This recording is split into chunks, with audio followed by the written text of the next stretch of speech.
أعوذ بالله من الشيطان الرجيم بسم الله الرحمن الرحيم وبه نستعين إنه خير ناصر ومعين وصلى الله على سيدنا ونبينا محمد وعلى آله الطاهرين اللهم صل على محمد وآل محمد وعجل فرجهم اللهم انصر الإسلام والمسلمين واخذل الكفار والمنافقين وأيد حماة الدين وجيوش المسلمين وعساكر الموحدين اللهم اشغل الظالمين بالظالمين واجعلنا بينهم آمنين يا رب العالمين. السلام على المهدي وعلى آبائه الطاهرين. السلام عليكم جميعا ورحمة الله وبركاته. Allah subhanahu wa ta'ala est notre Rabb. Notre croyance en Allah subhanahu wa ta'ala ne devrait pas être seulement au niveau de la compréhension intellectuelle, mais ça devrait passer et rentrer dans notre cœur. La façon, la méthode de faire passer de l'information d'ici au cœur, c'est de le mettre en pratique. C'est d'agir sur ça. C'est pour ça qu'il y a tellement d'importance donnée. Après le iman, c'est le taqwa, c'est le iqam as-salah, ita et zakat. L'iman doit toujours venir avec l'action. C'est pas assez de dire la ilaha illallah si on ne va pas essayer et faire un effort de vivre la ilaha illallah. La promesse d'Allah subhanahu wa ta'ala, c'est que quand on accepte la ilaha illallah, on aura cette paix et cette tranquillité dans la vie. Mais nous, normalement, dans notre vie en tant que mu'minin, en tant que musulmans, on ne trouve pas cette paix et cette tranquillité. On se demande où est-ce qu'elle est, cette tranquillité qu'on nous a promis. Pourquoi l'islam ne donne pas les résultats qu'il devait donner? Et la réponse est très simple. C'est parce qu'on se considère comme musulman, mais notre vie ne reflète pas les principes de l'islam. On ne vit pas l'islam. On a seulement un nom islamique, on se nomme musulman, on fait certaines actions apparentes qui sont spécifiques aux musulmans, et donc on se croit croyant, et on se plaint quand on ne voit pas le résultat que l'islam a promis. Alors que ça, c'était jamais suffisant. Man aslama wajhahu lillah. Celui qui se soumet à Allah subhanahu wa ta'ala. Islam, c'est une soumission. C'est pas juste dire la ilaha illallah. Qulu la ilaha illallah. C'est pas seulement le dire avec notre bouche. C'est de le vivre. Tuflihu. On aura le succès. On a parlé du tawhid depuis le début. On a parlé de vraiment beaucoup de choses. De théorie, de pratique. On a parlé du plan de Allah, le plan takwini de Allah, le plan tashri'i de Allah. Aujourd'hui, je veux aller un peu plus dans des exemples et vraiment aller dans la vie de tous les jours. Bon, encore, c'est difficile d'aller dans des exemples très détaillés, bien qu'il y en a beaucoup. J'ai choisi quelques exemples importants, mais si vous avez quelques exemples, des questions à poser, vous pouvez les poser, on peut les répondre, Inch'Allah. Récemment, je pense depuis hier, avant-hier, il y a beaucoup de questions qui viennent sur WhatsApp et je vous remercie beaucoup. Je n'ai pas eu la chance de répondre à tout le monde encore. J'essaie de répondre petit à petit. Mais merci beaucoup pour vos questions. Ça montre que vous écoutez, que vous comprenez et que vous voulez comprendre plus, que vous voulez voir comment ça s'applique. Donc c'est vraiment bien. Ne pensez pas que ça me dérange ou que ça me gêne, pas du tout. Continuez à envoyer vos questions.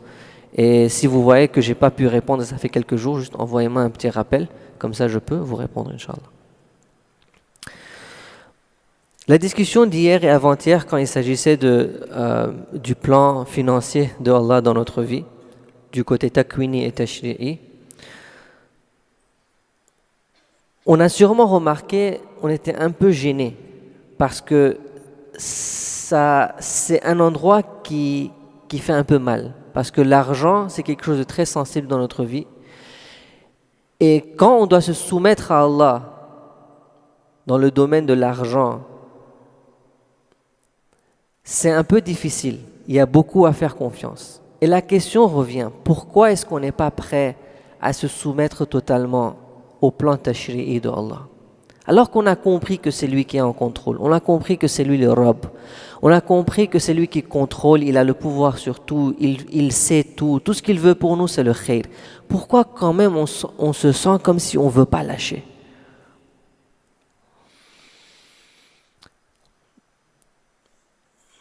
Après beaucoup de réflexions, je veux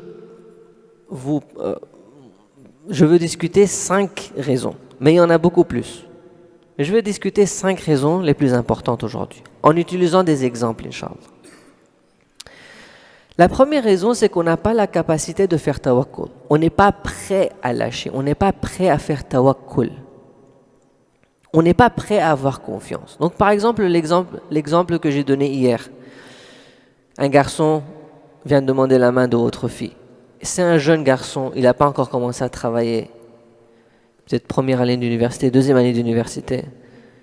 Peut-être pas très riche. Ou c'est quelqu'un qui travaille mais il n'a pas beaucoup d'argent. Allah nous dit dans le Coran وَأَنْكِحُوا الْأَيَّامَ مِنْكُمْ وَالصَّالِحِينَ مِنْ عِبَادِكُمْ إِنْ يَكُونُوا فُقَرَاءَ يُغْنِهِمُ اللَّهُ. S'ils sont pauvres, Allah va leur donner. Ne vous inquiétez pas. Mais quand même, dans la vie de tous les jours, on voit que ça ne se passe pas comme ça. Allah nous le promet, c'est un verset du Coran.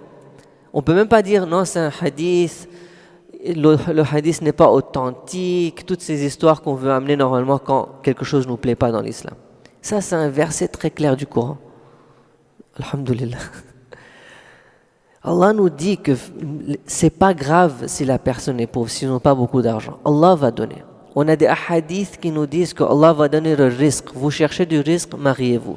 Vous cherchez plus de risque, ayez des enfants. Mais c'est très difficile à accepter ça. Pourquoi? Parce qu'on n'arrive pas à faire tawakkul sur Allah. On ne veut pas lâcher et donner le volant à Allah et dire que moi j'ai fait mon mieux, tu m'as dit tu te maries, bien sûr avec la guidance qu'on nous a donnée, j'ai choisi les critères, j'ai fait tout ce que je devais faire. Maintenant, oh Allah, c'est à toi. C'est toi qui prends ce couple et tu les mènes vers leur succès. Allah nous dit dans le Coran, il nous avertit dans le Coran, Ash-shaytanu ya'idukumul faqr. Cette peur qu'on a de la pauvreté, c'est Shaytan qui nous fait peur. Ash-shaytanu ya'idukumul faqr.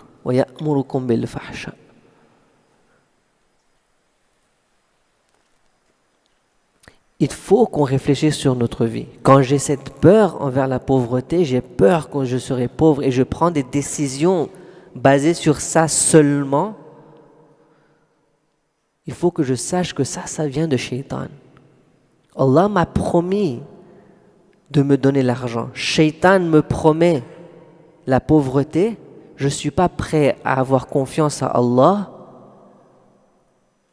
Allah a promis. Yughnihimullahu min fadli. Allah va leur rendre indépendants, va leur donner son fadl. Je ne suis pas prêt à accepter ça. Mais quand Shaitan me dit attention, si tu fais ça, tu vas être pauvre, j'accepte ce que Shaitan me dit. Est-ce qu'il y a plus grand shirk que ça?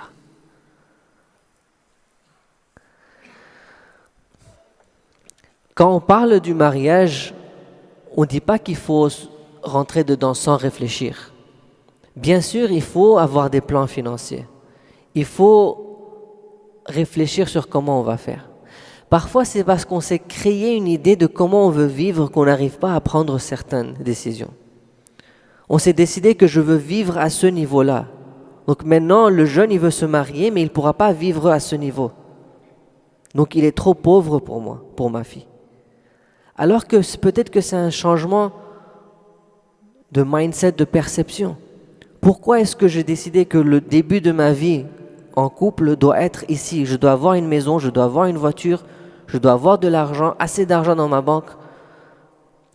Comme si c'est ça qui me donne la sécurité dans la vie. Que j'ai de l'argent dans la banque. Vous ne connaissez pas des gens qui avaient tellement d'argent et en une nuit tout est parti? Ils avaient une maison, une voiture, en une nuit tout a été pris. Allah nous donne tellement d'exemples dans le Coran. Quand même, on fait plus confiance à notre compte bancaire, à notre maison et à tous ces intermédiaires apparents On fait plus confiance à ça que de faire confiance à Allah qui gérait tout ça, qui contrôlait tout ça. Allah nous a dit, il nous a appris à travers le prophète et les Ahlul Bayt comment prendre ses décisions, comment se planifier, quels critères il faut chercher dans quelqu'un pour se marier avec lui. Il nous a dit, par exemple, ne visez pas forcément pour une vie de luxe. Au début du mariage, par exemple, c'est possible un couple commence à vivre très simplement. Et petit à petit, ils apprennent à vivre ensemble et ces petites difficultés dans la vie peuvent les rapprocher. Et ils vont grandir ensemble, ils vont apprendre ensemble, ils vont créer leur succès ensemble. Pourquoi pas? Pourquoi est-ce qu'on doit toujours commencer ici? Pourquoi pas voir ça d'une différente façon? Pourquoi ne pas penser à un niveau social et dire pourquoi est-ce que notre communauté, par exemple, ne ferait pas en sorte que si un couple veut se marier à un jeune âge et par exemple ils ont passé toutes les conditions, disons que le Jamaat il a mis, par exemple, avec un alim qui les a guidés comment faire, par exemple cette communauté va sponsoriser ce couple pendant quelques années jusqu'à que le garçon finisse ses études et peut travailler. Pourquoi pas? Pourquoi pas réfléchir à ce niveau social? Parce que d'un côté, on nous dit c'est très important de se marier tôt. Financièrement, on ne peut pas. Trouvons des solutions. Allah veut nous donner notre risque à travers la création, à travers la communauté, à travers les parents, à travers l'effort, à travers les doigts. Tout ça, ça fait partie du système de Allah subhanahu wa ta'ala. Donc quand on voit la guidance totale de l'islam, on trouve que d'un côté, il y a beaucoup d'importance donnée au mariage, surtout de se marier plus jeune, mais de l'autre côté, il y a les contraintes pratiques. Comment on fait pour gérer ces deux-là? On doit s'asseoir et on doit réfléchir là-dessus. Bien sûr, l'âge, ce n'est pas le critère, c'est la maturité émotionnelle, la maturité intellectuelle, le sens de responsabilité. Tout ça, c'est important, c'est plus important que l'argent. Alors que chez nous, on fait exactement l'opposé. On voit qui vient d'une bonne famille, avec la réputation, avec l'argent, mais on ne regarde pas le côté maturité, sens de responsabilité, tout ça. Donc, on n'a pas confiance en Allah. On ne fait pas tawakkul en Allah quand il s'agit de l'argent. On veut le faire de notre façon. Un autre exemple de là, on ne veut pas faire tawakkul, on ne veut pas écouter Allah. On dit, moi je sais mieux qu'Allah. Et ça, c'est encore une fois la sunnat de Shaitan. Allah dit à Shaitan, prosterne-toi devant Adam. Shaitan il dit, pourquoi? Pourquoi tu me dis de faire ça? Qala ma mana'aka alla tasjuda idha amartuk. Pourquoi tu ne te prosternes pas devant lui? Qala ana khayrun minhu. Je suis mieux que lui. Khalaqtani min nar wa khalaqtahu min tin. Tu m'as créé moi avec le feu, tu l'as créé avec la terre. Vous voyez comment Shaitan, il accepte le fait que Allah il est khaliq. Khalaqtani. Tu es mon créateur, je sais que tu es mon créateur, mais je ne veux pas t'écouter. Mon opinion, c'est que ici, je ne devrais pas faire sajda parce que je suis supérieur à Adam. Mon opinion. Tu es qui pour avoir une opinion? Quand Allah dit quelque chose, toi, tu es qui pour avoir une opinion? Parfois, on ne veut pas se soumettre au plan de Allah parce qu'on a ce sens d'arrogance dans nous. On a notre opinion. Je vous donne un exemple. Souvent, on voit ça dans la communauté. Il y a un principe coranique qu'on a, le principe de l'unité entre les musulmans. وَاعْتَصِمُوا بِحَبْلِ اللَّهِ جَمِيعًا إِنَّمَا الْمُؤْمِنُونَ إِخْوَةٌ. Et on a des versets, des hadiths là-dessus sur le fait que les musulmans devraient être unis entre eux. Mais quand même, on voit parmi les chiites des gens qui disent que non, nous on est différents d'eux. Nous on est sur le haqq, eux ils sont sur le batil, on n'a rien à voir avec eux, on ne veut pas être amis avec eux. Mon opinion, je suis celui de Allah, je suis celui d'Ahl al-Bayt. Je vous lis un hadith rapidement, je ne l'ai pas amené ici, il était un peu long. Il y a une personne qui vient chez Imam Sadiq alayhi salam et lui dit دخلت على أبي عبد الله ومعي رجلان فقال أحدهما le ravi il dit je suis allé chez Imam Sadiq alayhi salam et il y avait deux hommes là-bas. Une des personnes demande à Imam a-t-il Jum'a? Est-ce que je vais pour la prière de Jum'a? La prière de Jum'a, on appelle ça un ibadat politique. Pourquoi? Parce que la prière de Jum'a, c'est supposé être un temps où on rassemble toute la société et on parle des problèmes de la société. Et c'est pour ça que vous allez voir que le temps, par exemple, des khulafa, c'est le khalife qui décide qui va réciter le namaz Jum'a. La personne qui récite le namaz Jum'a, c'est un représentant du système politique. Donc le ravi, la personne demande à l'imam, est-ce que je vais pour le namaz Jum'a? Pourquoi il pose cette question? Parce que bien sûr, le système politique, les khulafa, c'était des Ahl Sunnah. Et donc cette personne-là est en train de représenter le système du khilafa. Donc il demande en tant que shia, est-ce que je vais pour le namaz Jum'a? Imam il dit, قال أبو عبد الله إيت الجمعة والجماعة واحضر الجنازة وعد المريض وقضي الحقوق. Non seulement tu vas pour le Jum'a, mais tu vas aussi pour leur jama'a. Tu vas aussi, s'il y a un janaza, tu vas assister aux funérailles. S'ils ont des malades, tu vas visiter les malades. S'ils ont des difficultés, vivez avec eux. Soyez parmi eux. Vous êtes une umma. Oui, il y a des lois différentes, on doit respecter ces lois. Ayatollah Sistani ou votre maraj vont vous dire quelles sont les lois de namaz et jama'at avec la Ahl Sunnah. Mais sinon, on est une umma. Ça, c'est le perspective de l'islam. Mon opinion, parce que moi, je me crois, je suis un shia de Ali. Je veux faire la'an sur les autres.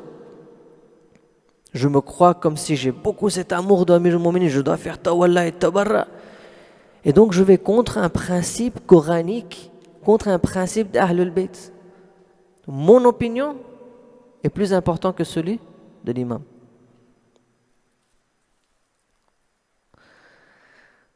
Je ne sais pas pourquoi l'imam il ajoute ça. Peut-être qu'il a lu la pensée de la personne, je ne sais pas. Quand il dit ça au rawi, à la personne qui l'a posé la question, il continue en disant ça. Atakhafuna an nadillakum? Est-ce que tu penses que je suis en train de t'égarer? Peut-être que la personne s'est dit dans la tête, mais qu'est-ce qu'il est en train de raconter ce imam? Pourquoi il me dit de participer à tout ça avec les sunnites? Peut-être que nous, on va perdre notre identité en tant que shia. Imam le demande, tu penses qu'on est en train de t'égarer? La wallah, la nudillukum abada. On va jamais vous égarer. Ce que je suis en train de vous dire, c'est pas pour vous égarer. Il y a un hikmah dedans. Être unis, ça veut pas dire ne pas avoir nos propres croyances et nos valeurs. Ça veut pas dire perdre son identité. Ça veut dire travailler ensemble, faire les choses ensemble, vivre ensemble, s'entendre. Même si on a des différences dans nos croyances, même si on a des différences dans nos valeurs. Ça veut dire que la société, c'est une société, on s'entraide. Surtout quand on a un ennemi commun. Ça, c'est l'opinion de l'islam, c'est l'opinion du Coran, c'est l'opinion de Ahlul Bayt. Et moi, en tant que shia de Ali qui veut faire tawalla tabara, j'ai dit non, moi je veux pas. Avec eux. Le plan de Allah ou mon plan? C'est une question qu'on doit se poser. Une deuxième raison pourquoi on ne se soumet pas au plan de Allah, c'est que parfois on a rendu la religion difficile pour nous-mêmes.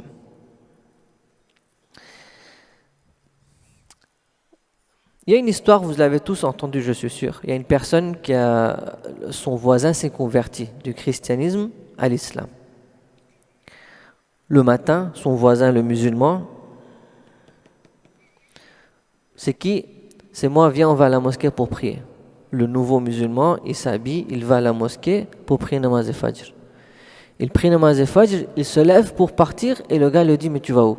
Attends, il y a encore du temps. On prie jusqu'au lever du soleil. Et il continue à prier. Le nouveau musulman veut partir, il dit, Zohar c'est pas très loin, reste, on continue. Et il reste. C'est un nouveau musulman, il ne sait pas. Il continue. Zohar vient, il prie Zohar. Il veut partir, on a dit Asr. Et ça continue, le hadith continue. Thumma al-Zohar, thumma al-Asr, thumma al-Maghrib, thumma al-Isha. Jusqu'à la nuit. Il finit Isha, il part à la maison. Le lendemain, il revient. C'est qui? Viens, on va à la mosquée. Il dit non, va trouver quelqu'un d'autre. Moi, j'ai une vie, j'ai une famille, je dois prendre soin de cette famille, je dois aller travailler. Va trouver quelqu'un d'autre pour ta religion. Imam Sadiq, il dit, à la fin de ça, c'est Imam Sadiq qui est en train de raconter ça, il dit à la fin, فَقَالَ Abu Abdillah alayhi salam, أَدْخَلَهُ فِي شَيْءٍ أَخْرَجَ مِنْهُ. Il l'a fait rentrer dans l'islam et lui-même il l'a renvoyé dehors. De la façon dont il a montré l'islam à la personne. Parfois on complique vraiment l'islam. Vraiment c'est pas compliqué. Vraiment l'islam n'est pas difficile.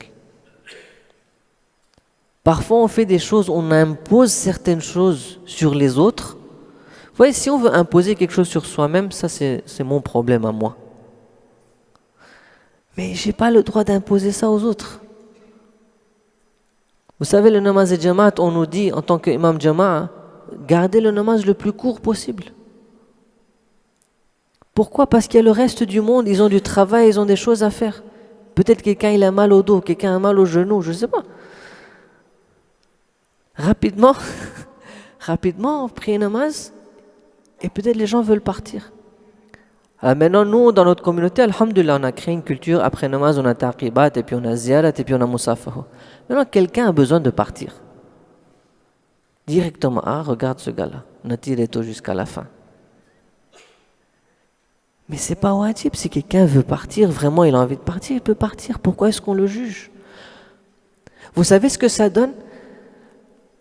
À la fin, les gens ne viennent pas pour namaz. Pourquoi? Parce que dit, si je viens pour namaz, je dois rester jusqu'à la fin. Sinon, on va me juger. Donc, mieux vaut ne pas venir.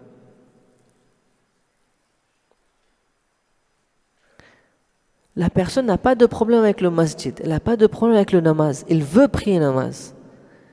Mais nous, les mu'minines très religieux, on est en train de bloquer et rendre la religion trop difficile pour les gens.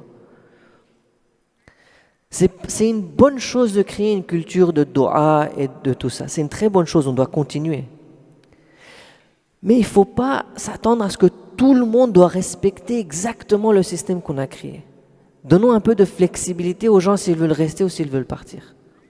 Donc si quelqu'un veut partir, il n'y a pas besoin de le juger. Même s'il veut partir pour se mettre là-bas et fumer. Pourquoi? Lui, sa capacité d'être dans le masjid, c'est de faire le wajibat. C'est ce qu'Allah l'a demandé de faire. Maintenant, il veut partir dehors et socialiser dans la mosquée. Pas un problème. Je suis en train de secouer les choses un peu. Mais c'est parce qu'on a créé un système, on a rendu la mosquée, le masjid, un endroit difficile pour ceux qui n'ont pas le niveau de faire tout ça. Je vous donne un exemple. J'étais dans une communauté. Et avec les jeunes, je disais aux jeunes qui sont plus intéressés, aidez les autres à venir à la mosquée, qu'on fasse quelque chose que les jeunes qui sont dans le parking, ils viennent dedans. Un de ces jeunes m'a dit, Cheikh, vous n'allez pas croire, parce qu'on faisait des majalis en anglais. Donc il a dit aux jeunes, venez, le majlis c'est en anglais. Il a amené les jeunes, ils sont arrivés jusqu'à la porte du Imam Baro. Ils ont regardé dedans, et ils ont dit, non, je ne veux pas rentrer dedans, et ils sont partis. Parce qu'il y a cette association négative. On va rentrer dedans, on va nous critiquer. Déjà qu'on va nous dire, finalement t'es venu. Bicharo, il a fait tout cet effort pour venir et maintenant on ne contrôle pas notre langue et on dit des trucs et les gens ils partent. Finalement t'es venu, il ne va plus revenir. Il s'assoit là-bas. S'il parle un peu, par exemple, c'est un jeune garçon, il parle un peu, ça fait peur. Ce genre de choses-là, ça repousse ceux qui sont un peu plus faibles dans leur iman, ceux qui sont un peu plus faibles dans leur action, ou ceux qui ont beaucoup d'autres choses à faire. Ça les repousse de la mosquée. On rend notre religion très difficile pour les gens. Allah a pris en compte nos faiblesses et nos forces. La ikraha fid din. La yukallifu Allahu nafsan illa wus'aha. Le prophète, il dit, je suis venu avec une religion qui est samhatun sahla. Je suis venu avec une religion qui est facile. Si vous demandez aux musulmans, ils vont dire, cette religion, elle n'est pas facile. Hein? C'est difficile, cette religion. Alors que le prophète qui l'a ramené, il dit, non, c'est une religion facile. Donc on a un problème. Allah nous a appris où il faut faire ihtiyat, où il ne faut pas faire ihtiyat. Nous, on va aller faire ihtiyat partout. C'est mon problème. Mais imposer le ihtiyat aux autres, ça, c'est pas correct. Moi, je veux faire ihtiyat dans ma vie, je veux prendre précaution dans ma vie, je veux faire attention à ne pas aller ici, à ne pas... Ça, c'est mon problème. Mais il y a des endroits où le ihtiyat n'est pas wajib. Certains endroits, le ihtiyat, il est wajib. Certains endroits, le ihtiyat, il n'est pas wajib. Je n'ai aucun droit de le forcer sur les autres. Je n'ai aucun droit de juger les autres que pourquoi vous ne faites pas ihtiyat ici. Mais je n'ai pas envie de faire ihtiyat. Si Dieu ne m'a pas forcé, pourquoi vous me forcez? Une des raisons pourquoi on ne veut pas suivre la religion de Allah, le plan de Allah, c'est parce qu'on trouve que ce plan est trop difficile. Par exemple, on donne beaucoup d'importance à certains mustahabat, alors qu'on nous dit beaucoup de fois dans le Coran, dans les hadiths, les ulama, vous voulez vous rapprocher de Allah? C'est simple. وَمَا يَتَقَرَّبُ إِلَيَّ عَبْدٌ مِّنْ عِبَادِ بِشَيْءٍ أَحَبَّ إِلَيَّ مِمَّا افْتَرَضْتُ عَلَيْهِ. Le secret pour se rapprocher de Allah, c'est quoi? Wajibat. Et rester loin des muharramat. Ça, c'est le secret. Il y a Ayatollah Bahjat, quand vous allez chez Ayatollah Bahjat, c'est le connu comme Arif, c'est pour ça que j'utilise son exemple. Il va vous dire, tu veux te rapprocher d'Allah, fais attention aux wajibat et aux muharramat. Il y a certains mustahabat très clés, très importants qu'il faut qu'on nous dit de faire attention. Par exemple, prier à temps. C'est un des mustahabat qui est très très important. Prier namaz et jamaat. 3-4 mustahab comme ça. Sinon, le reste, c'est les wajibat. Nous, on veut faire tous les doigts qui sont dans Mafatihul Jinan, on veut faire plein de tasbih, on veut faire tout ça, alors que le secret, c'est dans ça. Il y a certaines choses qu'on va pas arrêter de manger, on va arrêter d'aller dans certains endroits qui ne sont pas haram, plein de difficultés dans notre vie. Pourquoi? Pour se rapprocher d'Allah. Et puis on dit quoi? Ah, cher, c'est difficile, hein? On veut venir à Koum pour être proche de Dieu. Non, il n'y a pas besoin. C'est qui le Allah qui est à Koum, il est ici aussi. N'est-ce pas? Le plan de Allah, c'est ça. Contrôlez vos désirs qui sont haram et faites vos obligations. Vous voulez aller plus loin, vous-même, vous pouvez vous imposer certains mustahabat. Pas de problème. Mais pour les autres, on n'a aucun haq d'imposer les mustahabat aux autres. Quand on a fait la conférence sur la culture la dernière fois, on a parlé de créer des cultures islamiques. Si on veut aider les gens à faire les mustahabat, il faut créer des cultures. Ce sont des façons indirectes d'encourager les gens à faire les mustahabat. Je ne dis pas qu'il ne faut pas faire les mustahabat, je ne dis pas qu'il ne faut pas encourager. Il y a des façons de le faire. Si on crée des cultures que les gens eux-mêmes, ils vont dedans et ils vont faire les mustahabat. C'est ça qu'on doit faire, c'est ça qu'on doit créer.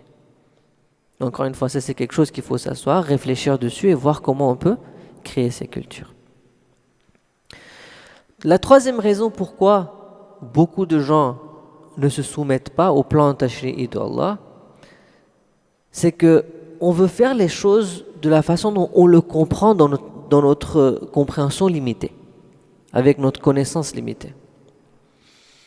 Par exemple, on est coincé dans ce cercle vicieux des générations. Le Coran nous dit وَإِذَا قِيلَ لَهُمْ اتَّبِعُوا مَا أَنزَلَ اللَّهُ قَالُوا بَلْ نَتَّبِعُ مَا أَلْفَيْنَا عَلَيْهِ آبَاؤُنَا. Quand le prophète le dit, suivez ça, ils disent non, nous on suit ce que nos grands-parents ils faisaient. On fait exactement ce que les générations d'avant elles faisaient. Ok. Mais est-ce que les générations d'avant, ils avaient le ilm? Est-ce qu'ils le faisaient correctement? Ce qu'ils faisaient, c'était correct ou pas? Le critère, c'est pas qu'ils le faisaient avant. Le critère, c'est est-ce que c'était haq ou pas? Notre critère pour faire quelque chose, que ce soit dans ma vie, que ce soit dans la communauté, c'est que cette chose soit le haq. Et nous, on veut suivre les générations précédentes. Et dans certaines choses, pas dans toutes choses, on a appris beaucoup de très bonnes valeurs de nos générations précédentes. Mais il y a certaines choses de ces générations qui n'étaient pas correctes. Mais parce qu'eux, ils faisaient, nous aussi, on le fait, on veut rester là-dedans. Même si Allah, son plan, il est différent, il nous dit autre chose, on veut suivre ce que eux, ils faisaient. Donc, on a besoin de sortir de ça. Mais la façon de le faire, c'est avec de la sagesse, c'est avec du hikmah, maw'izatun hasana. C'est pas un jour venir, on va abolir ça, Bab Dada am kartata, mais nous on va plus le faire, c'est fini. Et les Bab Dada sont toujours vivants. On ne peut pas amener des changements comme ça dans la société, dans la communauté, sans prendre en compte qu'il y a encore des gens qui sont attachés à ça. Donc il faut le faire avec sagesse et maw'izatun hasana. D'une belle façon, d'une bonne façon. Mais on ne doit pas s'arrêter. On doit essayer d'amener un changement de façon correcte.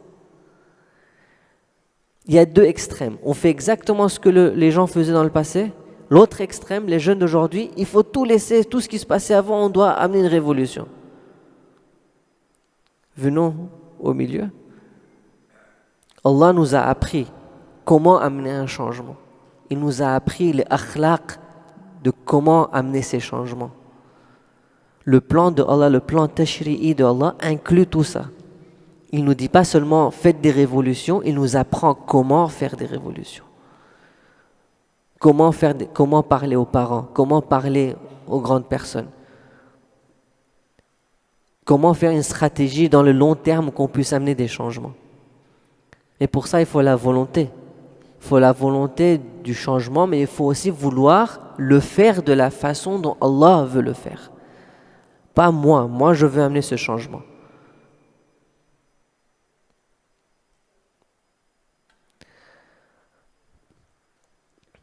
Par exemple, on a ça, c'est très commun, on le faisait avant, on entend souvent. On nous dit, par exemple, le hadith nous dit, un enfant de moins de 7 ans, il faut le laisser jouer.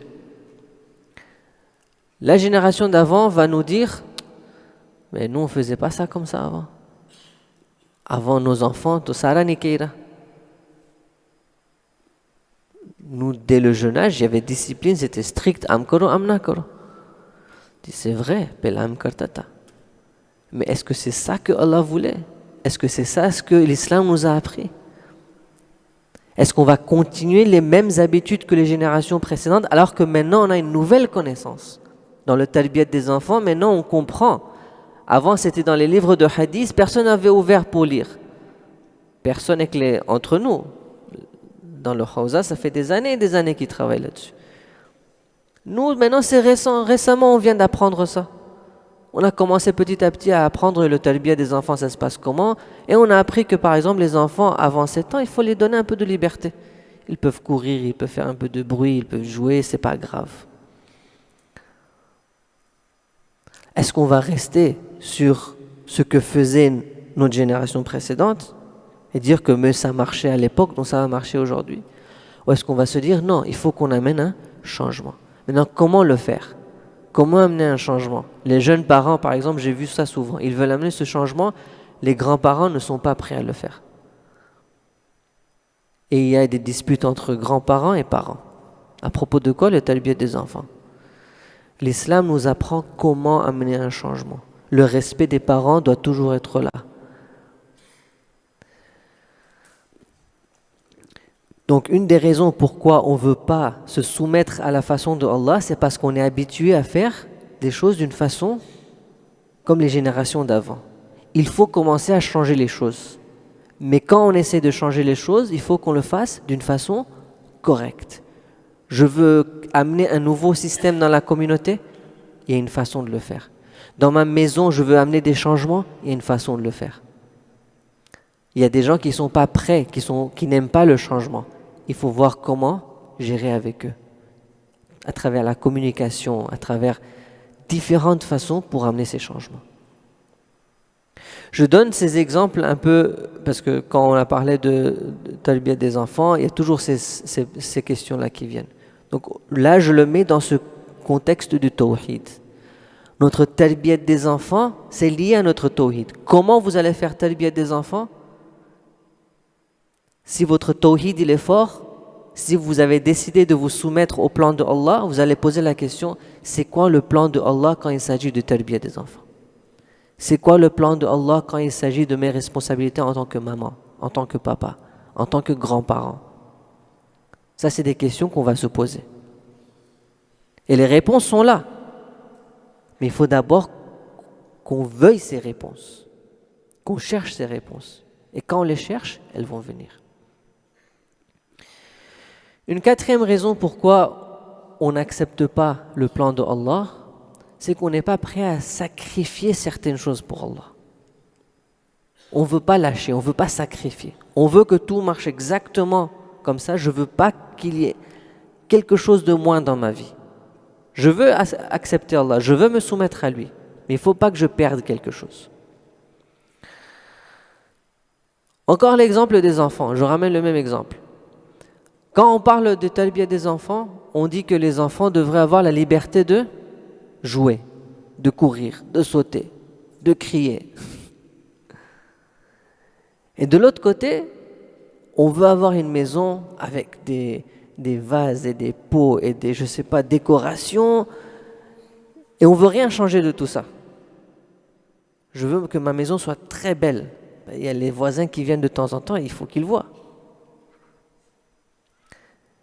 Et de l'autre côté, il y a le talbiyat des enfants. Comment je fais maintenant? Allah dit, le hadith dit, les enfants, il faut les laisser courir et sauter et jouer et faire tout ça. De l'autre côté, moi, je ne veux pas changer la structure de ma maison. Je ne veux pas changer le décor de ma maison. Ces deux ne vont pas aller ensemble. Je ne veux pas sacrifier quelque chose pour Allah. Pour quelques années, par exemple, j'avais donné cet exemple l'autre fois, les enfants, ça casse les choses. C'est normal. Alors peut-être les premières années, quand les enfants sont jeunes, au lieu d'avoir des assiettes en verre, on amène des assiettes en plastique. Des glaces en plastique. Pourquoi pas? Mais qu'est-ce qu'on va sacrifier dans la vie? On veut que tout soit exactement la façon dont je veux, mais je veux aussi me soumettre à Allah. Ça ne marche pas. On doit faire des sacrifices. Parfois, le sacrifice, c'est simplement ça, de remplacer nos assiettes avec des assiettes en plastique. Ce n'est pas un grand sacrifice, mais même des choses pareilles, on n'est pas prêt à les faire. Et puis, on ne fait pas bien talbiyat de nos enfants, et puis on se demande pourquoi. Mais il faut faire certains sacrifices.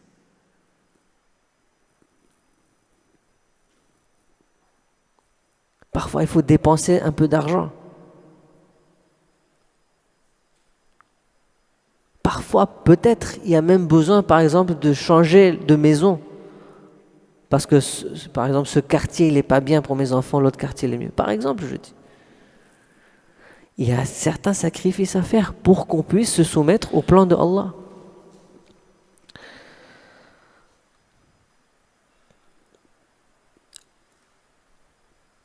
Parfois, le sacrifice, c'est quoi? Disons qu'on est dans un milieu du travail, il y a des femmes et il faut serrer la main. Nous, on dit quoi? Le travail, c'est important. Dieu nous a dit de travailler. Le risque, c'est important. Comment je fais? Je vais serrer la main. Sinon, je vais perdre mon travail. Il n'y a pas d'autre travail dans le monde? Il n'y a que cette entreprise-là? Il n'y en a pas d'autre? Je ne peux pas sacrifier un peu de ma timidité et d'avoir un peu de courage et dire à ces femmes, désolé, je ne vais pas vous serrer la main.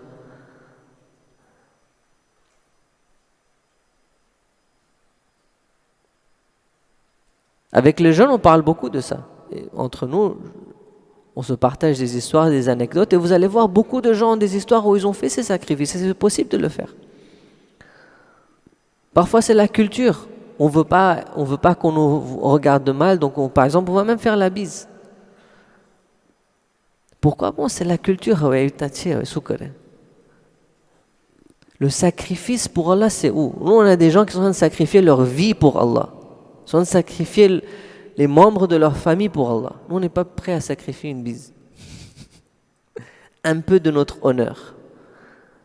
Peut-être changer le milieu de travail. Même accepter un travail qui paye un peu moins, mais qui est dans un environnement islamique, on n'est pas prêt à faire ça. Je veux gagner le maximum d'argent. Même si ça veut dire que je dois faire quelques harams ici et là. Mais moi, ces quelques harams, ça vaut la peine.